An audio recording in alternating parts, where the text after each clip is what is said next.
1 out away from taking this series. She's allowed 4 runs over 8 2/3 innings in this series. Chopped. Robinson gets the final out. The champions have won every Big Ten series 2 straight seasons. We've won the last 3 Big Ten championships, but we've done it in really different ways. So now this team's got to come together and say, okay, what's our identity? What's our recipe for success this year? When you think about where we are right now, we had a great fall, great weather, great games. The freshmen worked their tails off. Our seniors have shown leadership exactly the way we want them to do it. But January is tough. We do things where we're going to put our teams in really uncomfortable scenarios so that they learn how to be gritty. They learn how to respond. So we know how to get up at 7 o'clock on Sunday morning on the road and win a ball game. Tuesday is all about what can we build into our approach? What can we learn through video?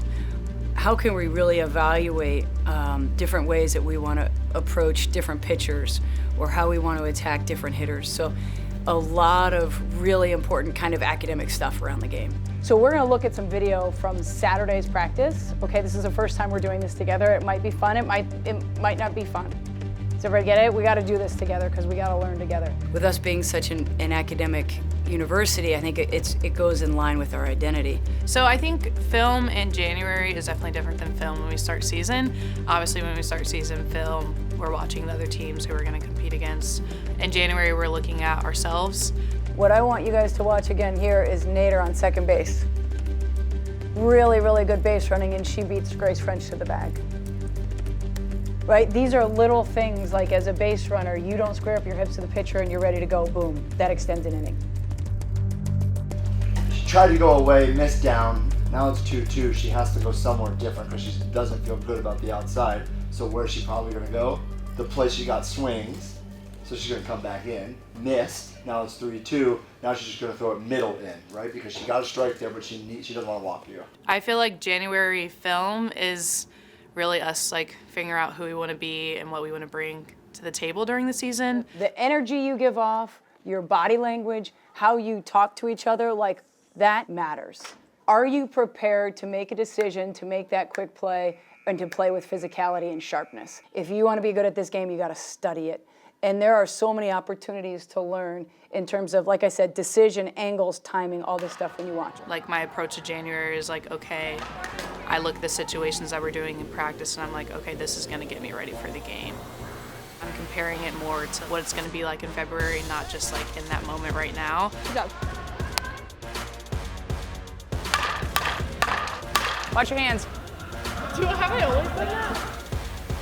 You know? A one-on-one hitting session with Carol, they might take a max of 25 swings, but they're talking about what their feel is, they're talking about real-time adjustments, the tools in the toolbox, all the little Carolisms that we have in our program. But that's a time to really kind of slow it down and do that one-on-one work.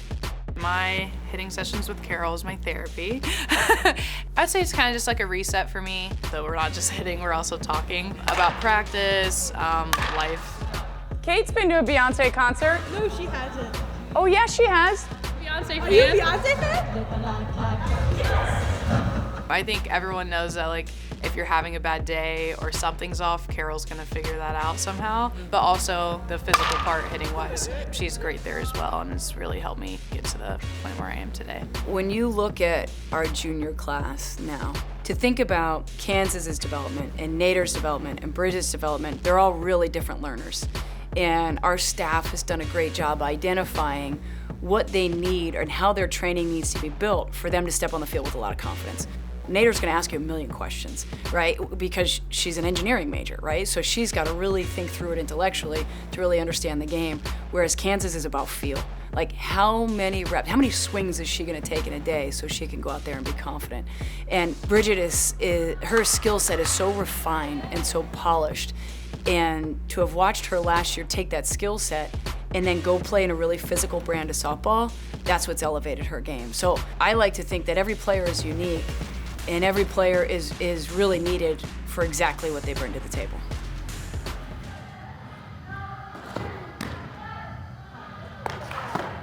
do it.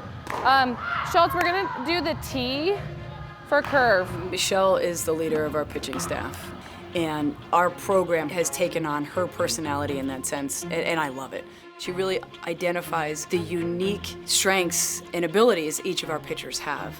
And our team, there's no question about it, is led by Lauren Boyd, who is one of the most competitive people I've ever met. You know, she plays my daughter in Sorry, and she wants to kick her butt. Good start, good start. Good. Good. Lauren Boyd, she's one of the most competitive people I know, but she also knows how to be a good leader and also have fun. So, you know, we'll joke around, mess around, but then like the second we step in the bullpen together, like we're both locked in. I think Michelle's also very similar in terms of she's very competitive. That's much better. Now just when you stop with your hand too. But she's also knows how to have fun as well. So outside of the bullpen, she's awesome, super fun to be around. We should do like a TikTok where it's like guess the fist pump of each pitcher. Because you know Renee does like the little like. And then in the bullpen, everyone's super focused and we're trying to get better each day and like see how much better we can get each day. Does that already feel a little better than yesterday? Okay, great. With Riley's growth and really what our program's asking of her to really step up this year, it was an interesting moment that she and I shared walking off the field at Texas last year. And, you know, we just kind of made eye contact, looked at each other, and I was like, all right, let's go. And the look on her face and the work that we've seen from that moment, she's just taken it to another level. And there will be moments where we're gonna ask a lot of her, and I think she's really excited to step up like that. So obviously as a pitcher, you're kind of the center of the field. So the vibe and the energy you give off to your defense and just your team in general like really matter. You give your defense confidence based on how you're looking. Like you give up a home run, you give up a double, like so what? Like show your team that you have their back as much as they have yours. Yeah, Riley. Yes! Yes! Good job, Riley. Grace Neato is a hoot, right? Like, I wish she could be mic'd up for every single game. I mean, she is pure entertainment. Dude, I feel like I just got out of high yoga. I can't find my bat. It's like either her ball or it's a strike. Come here. But what struck me was when we threw out there as a freshman in the 2022 World Series, and she was a baller. Like, physical, took risks, like, went for it, and played with such confidence. And really such passion on the biggest stage of our game. That's when I knew that Neato is a person who we really wanted to lead our program. Two, take it. Good. Good job, way to get one. Good job. Two! One thing that we really value as a staff, and we hope that our team really embraces each year, is this idea of, you know, everyone has to be in charge of winning. So we have 4 freshmen arrive on campus, and it's been so fun to watch our veteran group kind of give them permission to be themselves, give them a little nudge when they need it, give them a hug when they need it. But everyone on the team knows that we need those 4 to be ready to go come day one. Going in as a freshman, it's gonna be overwhelming, and that was expected. There's a lot of new things that you're learning. There's a lot of different plays that you don't know, different drills that you don't know, and your teammates are always there to support you. They've just been so helpful in trying to slow down that process for me and make me feel more comfortable, and it's been extremely helpful. I think everyone says like why they chose Northwestern is because of this culture. I feel like we're very loyal to each other. We all look at each other as like sisters at this point. So I think you're gonna see a lot of joy out of our team, very competitive, and girls who will do anything for each other. You just think about the way last season ended, and that's all the motivation you need. Everything that we want to earn this year, it's in front of us, and we have to go do it ourselves. No one's gonna hand it to us, no one's gonna give it to us. And I think if we could keep that narrow focus with our team and think about like, hey, what do we need to do today?